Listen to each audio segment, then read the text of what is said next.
Bonjour et merci de regarder ce nouvel épisode de 3D Printing Explorer. Aujourd'hui, on va changer un peu de catégorie, on va passer sur un épisode de DIY. Je vais créer une rehausse de lit en ABS.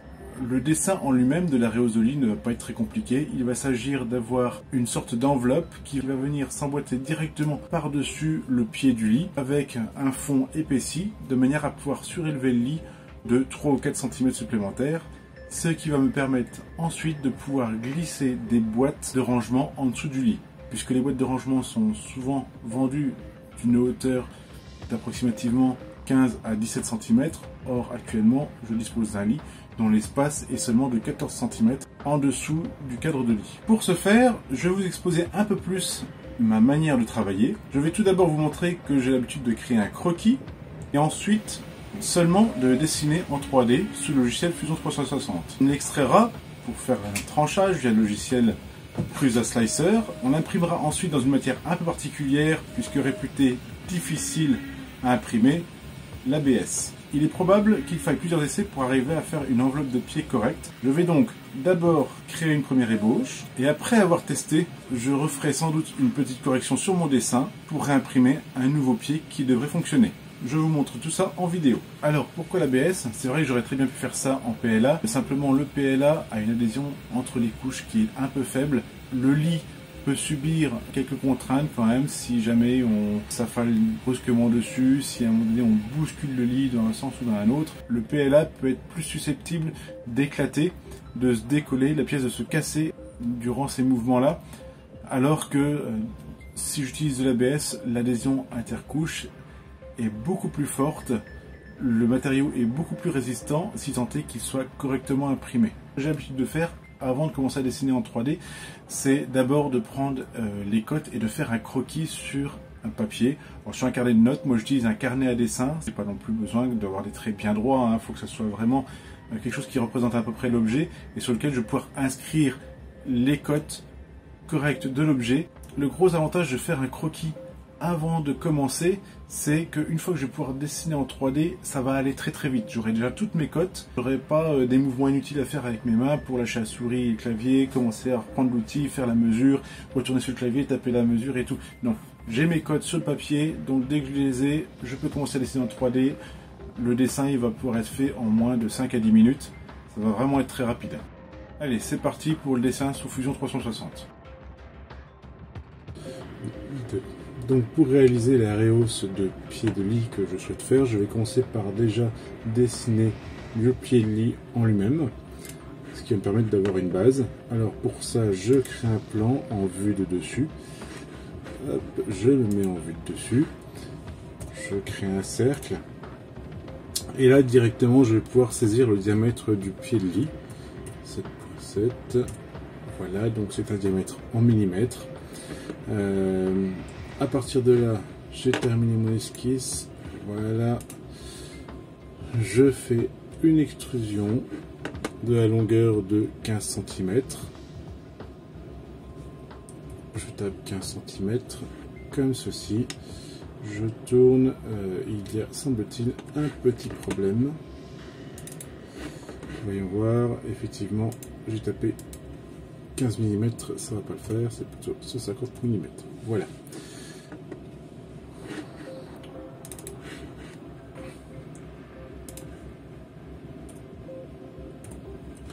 Alors, une fois que ceci est fait, on a vu qu'il y avait un arrondi en bas. Donc, je vais créer tout de suite un congé. On avait dit que le rayon était de 3,5 mm, 3,5 mm. Voilà. Alors, pourquoi je dessine le pied de lit? Eh bien, tout simplement parce que derrière, ça va pouvoir me permettre de vérifier que lorsque je vais dessiner la rehausse qui va venir s'emboîter dessus, les dimensions seront correctes. Alors maintenant que ceci est créé, je peux aller déjà dans les corps renommés pour ne pas me tromper et dire que ça c'est le pied. Voilà. Ensuite, je vais recréer une esquisse, toujours en vue de dessus. Hop, comme ça. Voilà, je me rends dessus. Je crée un cercle. Donc celui-ci d'après le croquis que j'ai fait, j'avais dit qu'il ferait 5,77 cm plus 0,04, ce qui me fait donc 57,7 plus. Je peux faire des plus comme ça hein, dans Fusion, c'est plus pratique que de devoir forcément faire le calcul à la main. Plus 0,4 mm. Hop, et voilà, il m'a créé un cercle. Alors normalement, si on s'approche, on voit bien qu'il y a un écart ici. Alors, en fait, ce que je vais faire, c'est que je vais augmenter encore cet écart. Je vais carrément aller jusqu'à 1 mm parce que je crains que le bois étant une matière vivante qui a tendance à gonfler en présence d'humidité, bien que le pied de lit ne gonfle et ne fasse éclater ma pièce une fois que cette dernière sera en place. Donc voilà, j'ai au moins 0,5 mm de chaque côté. Ça, peut-être qu'il faudrait plus, peut-être pas. Pour l'instant, on va laisser comme ça. Et comme je veux pas trop m'embêter pour créer un deuxième cercle, au cas où j'aurai besoin de modifier la dimension du premier, je ne veux pas avoir à modifier la dimension du deuxième. Donc dans ce cas-là, je vais aller créer directement un décalage. J'avais dit que je mettrais une épaisseur de 0,5 cm tout autour du pied, 5 mm, voilà. Comme ça, normalement, si je modifie la taille, ici, je mets par exemple 3 mm, et bien pas de problème, mes 0,5 cm autour restent bien présents. Et là, il ne me reste plus qu'à dessiner ma deuxième pièce. Donc, dans un premier temps, j'extrude les deux surfaces. Je vais cacher mon pied parce qu'il m'embête un peu. Voilà, je prends les deux surfaces. Je fais une extrusion complète. Ici, de moins 190. Voilà. Comme ceci. Parfait. Ici, je vais pouvoir refaire mon congé. Comme ceci. On a dit 3,8, pourquoi pas. C'est ce que j'avais mis sur le croquis. Maintenant, il faut que je fasse la cavité dans laquelle je vais pouvoir mettre le pied. Alors habituellement, les chanfreins, on les crée plutôt vers la fin parce qu'ils peuvent être un peu embêtants durant la modélisation. Mais bon, là, comme c'est une pièce relativement simple, je peux le faire maintenant, ça ne devrait pas poser de problème. Alors, ce qui se passe, c'est que quand j'ai créé une extrusion, à partir de l'esquisse a tendance à disparaître. Donc, je vais dans les esquisses, je fais apparaître ma deuxième esquisse, je n'ai pas besoin de la première. Je sélectionne mon rond intérieur, je refais une extrusion d'une distance donc de moins 150, puisque c'est la longueur du pied d'origine. Je vais même retirer un petit millimètre pour être tranquille. Je ne veux pas que ce soit le bord du support qui fasse le support du lit, mais je veux bien que ce soit le pied qui supporte le lit et qui vienne appuyer au fond. Donc je vais mettre plutôt 149 mm. Voilà. Comme ça, je suis sûr que c'est bien toujours le pied du lit qui fait office d'appui, qui va venir appuyer au fond ensuite, et non pas le bord de ma pièce qui va venir supporter le poids du lit. Ici, je vais créer une vue de tranche. Je prends celle-ci comme ceci, voilà. Donc là, si je fais ça, on voit bien ma forme. Je vais faire apparaître le pied et normalement, ça devrait parfaitement épouser. Alors forcément, en bas, on constate un jeu, hein, c'est normal. Hop, on va se mettre bien devant, comme ceci. On constate un jeu, mais en fait, contrairement à ce que je m'attendais, je vois que le pied va plus bas. Alors c'est normal, il doit aller 1 mm plus bas, on pourrait mesurer pour le vérifier. Voilà, je fais comme ça. Et là, je vois qu'il y a bien 1 mm. Alors c'est normal parce que j'ai fait partir mes deux pièces au même niveau, alors que ma pièce ici est moins haute que l'autre. Alors je pourrais la décaler, hein, il n'y a pas de souci pour ça, mais là je vais pas le faire, c'est pas forcément intéressant. Ce que je vais faire, c'est que comme le pied ne va pas me servir de toute façon, je vais simplement raccourcir l'extrusion pour pouvoir voir correctement les deux formes s'épouser au fond de la rehausse. je le modifie là. Donc je dis moins 149, voilà. Et donc là on voit bien que mes deux formes ne se chevauchent plus. Maintenant on va pouvoir essayer comme ça, de voir ce que ça donne à l'impression. Sauf que, comme j'ai pas envie de passer des heures à attendre pour une pièce qui risque fort de finir à la poubelle, comme c'est la première fois, ou plutôt la deuxième fois que j'imprime de l'ABS et que je sais qu'il risque d'y avoir des rétrécissements, ce que je vais faire, c'est que je vais d'abord découper une tranche ici pour imprimer juste un anneau en ABS, ce qui me permettra de vérifier que le diamètre s'emboîte correctement sur le pied. Comme ça, si c'est erroné, bah, c'est pas grave, hein, j'aurais pas perdu beaucoup de temps à imprimer et pas beaucoup de matière non plus. Et j'aurais plus qu'à modifier le diamètre et recommencer mon test.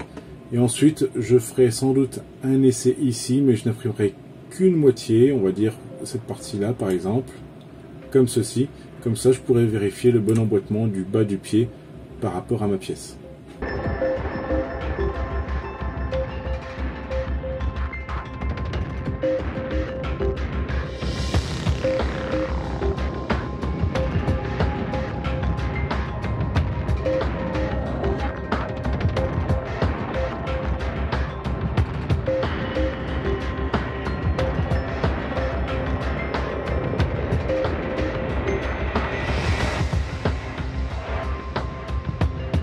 Voilà, maintenant que mon objet et mes deux ébauches sont dessinés, je vais pouvoir les extraire format STL et commencer leur impression.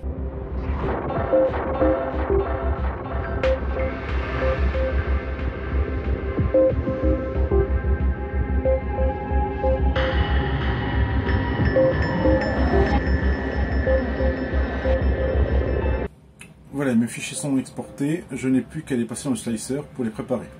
Nous voici dans le logiciel Prusa Slicer. La bobine que je vais utiliser, donc c'est une bobine d'ABS de chez Grossiste 3D. Alors sur la bobine, il est indiqué que cet ABS doit s'imprimer à une température de 210 à 250 degrés. On va regarder Prusa Slicer. Il y a déjà des paramètres recommandés. On va les mettre en place, mais par contre, on va quand même les contrôler pour s'assurer qu'ils sont quand même conformes aux indications du fabricant du filament. Je prends du générique ABS, je vais regarder dans le réglage du filament ici, il m'indique quoi pour l'ABS. Je ne suis pas sur le bon, il faut que j'aille voir générique ABS, qu'est-ce qu'il me dit? Il me dit qu'il va l'imprimer à une première couche de 255 degrés, puis les autres couches à 255 degrés. Alors c'est vrai que c'est un petit peu au-dessus des recommandations du fabricant, c'est pas vraiment très grave, on peut aller jusqu'à 10 degrés à peu près au-dessus. Après ça dépend des filaments, il y a des filaments qui le tolèrent très bien, d'autres qui le tolèrent moins bien. Donc maintenant que j'ai les bons paramètres, maintenant que je sais que j'ai les bons paramètres pour imprimer, je vais rester donc sur une couche de 0,20 mm. Toujours donc générique ABS, un plateau chauffant qui va de 100 degrés pour la première couche à 110 degrés pour les couches suivantes. Toujours 255 degrés pour la température d'impression. Alors j'ai imprimé les fameuses ébauches dont j'avais besoin, donc savoir le rond pour vérifier si le diamètre que j'avais dessiné allait correspondre au diamètre du pied et si donc mon Maréos allait pouvoir s'emboîter sur le pied du lit, ainsi que le fond de Maréos pour voir si le pied allait bien s'appuyer correctement au fond de Maréos. Alors on peut déjà voir une chose, c'est que sur ce diamètre-là, je ne me suis pas trop trompé. J'ai testé bien sûr le rond sur les pieds du lit. Alors j'ai voulu tester au départ sur un seul pied de lit. Et puis je me dis, tiens, je vais tester les autres pieds, on ne sait jamais. Donc j'ai testé les 4 pieds du lit. Les 2 premiers, pas de problème. Le troisième, ça bloquait, c'était un tout petit peu trop petit. J'ai dû augmenter le diamètre d'1 mm juste pour le troisième. Maintenant, concernant le fond, en fait, c'est là que ça m'a posé plus de problèmes, puisque sur celui-ci, j'avais donc une partie vide, donc il y avait finalement assez peu de problèmes avec la rétractation même de l'ABS. Par contre, sur cette partie-là, on voit que j'ai une partie pleine, et là, par contre, j'ai eu des problèmes de rétractation. On peut le voir, je vais vous faire un gros plan. Ici, on peut voir que le plastique s'est légèrement fléchi, Et ici, on a carrément une déformation du plastique. Donc là, clairement, j'ai dû corriger un peu les paramètres de départ de mon impression. Pour régler mon impression, j'agis plutôt sur deux paramètres, température d'extrusion et le second, la température du plateau. Donc la température d'extrusion, j'ai pas eu trop de problèmes à la trouver, quoique j'ai quand même dû les corriger. La température que j'avais pris au départ, justement la température par défaut pour l'extrusion, n'était pas correcte. Mais ça, je vais revenir après. Pour la température plateau, là par contre, je suis parti avec une température par défaut de 80 degrés. Sauf que je me rends compte que le petit décrochement que j'ai eu à ce moment-là, et qui a aussi entraîné la déformation de la pièce, c'était effectivement ce problème de température. Je suis monté une seconde fois à 90 degrés, toujours le même problème, 100 degrés, toujours le même problème. J'ai enfin résolu ce décollement de plateau et cette déformation avec une température de plateau de 110 degrés. Une fois que j'ai eu réglé ce problème de température de plateau, eh bien, j'ai pu imprimer une pièce correcte. On peut y aller, il n'y a pas de problème, ça tient. Elle est bien plate. J'ai toujours une légère déformation à ce niveau-là, mais elle est à peine perceptible. Même au toucher, on la sent quasiment pas. Une fois que j'ai pu tester ça sous chaque pied, c'était bon pour moi, la forme était validée. Alors, une fois que j'ai eu validé mes pièces de test, j'ai commencé bien sûr à imprimer les pieds. Et là, autre souci que j'ai pu rencontrer, vous voyez, j'ai commencé à imprimer mon pied, et puis arrivé à une certaine hauteur, pouf, la buse s'est bouchée. Et ça, plusieurs fois de suite. Au début, je pensais qu'il y avait peut-être un problème directement dans la buse, parce que voilà, j'ai démonté carrément, j'ai retiré le fil, j'ai retiré le Hitler de l'imprimante, j'ai quand même carrément, pour une première fois, retiré la buse de la tête d'impression. J'ai eu l'impression que c'était bouché. Finalement, après plusieurs essais, je me suis rendu compte que ça ne se bouchait pas du tout. Du moins, la buse n'était pas totalement bouchée, puisque si j'arrêtais l'impression et que je recommençais une nouvelle impression, ça recommençait normalement sans que je sois intervenu sur la buse. Ce qui s'est passé, au final, c'est que je me suis rendu compte que la température d'extrusion était légèrement trop élevée. J'étais à quelque chose comme 255 degrés pour l'extrusion. Finalement, je suis redescendu à 245 degrés. Et là, ensuite, j'ai pu imprimer des pieds complets. Et là, sans problème, une fois que j'ai lancé la première impression, maintenant que j'avais réglé une bonne température plateau et une bonne température d'extrusion, les 4 pieds sont sortis sans aucun souci, direct. Alors, je les ai imprimés un par un, par contre. Et j'en ai profité, comme j'avais démonté la tête d'extrusion, pour mettre une tête de 0,6, ce qui m'a permis de passer d'un temps d'impression de 13h20, quand même, à 5h20. Ce qui était pas négligeable, puisque voilà, ça m'a permis d'imprimer tous les pieds en moins de 2 jours, alors que j'en aurais sans doute mis pratiquement 3, puisque je sais pas. J'ai juste un petit regret avec ces pieds-là, finalement, dans cette matière, qui est bien solide, il n'y a pas de souci, il répond bien aux besoins, mais par contre, le lit se trouve sur un parquet en vinyle, et du plastique sur du plastique, je vous promets, ça glisse très bien. Résultat, si on se projette un peu trop vite sur le lit, le lit s'en va à l'autre bout de la pièce. Donc en conclusion, j'ai envie de dire que imprimer de l'ABS, une fois qu'on a réglé les deux principaux problèmes que sont la température de plateau et la température d'extrusion, et qu'on a mis son imprimante dans une boîte, dans ce cas-là, on a résolu les principaux problèmes liés à l'impression de l'ABS. Alors il me reste certes à créer des pièces d'un peu plus grande surface pour voir si mes réglages sont toujours corrects. Mais dans l'ensemble, j'ai envie de dire que imprimer de l'ABS, contrairement à ce qu'on dit, c'est pas si compliqué que ça. Et bien voilà, cette vidéo touche à sa fin. Je vous remercie de l'avoir regardée. Si ça vous a plu, si elle vous a apporté des informations supplémentaires, qu'elle vous aide à progresser dans l'impression 3D, n'hésitez pas à me mettre un petit pouce en l'air et pourquoi pas à vous abonner pour ne pas manquer l'apparition de mes prochaines vidéos. Au revoir.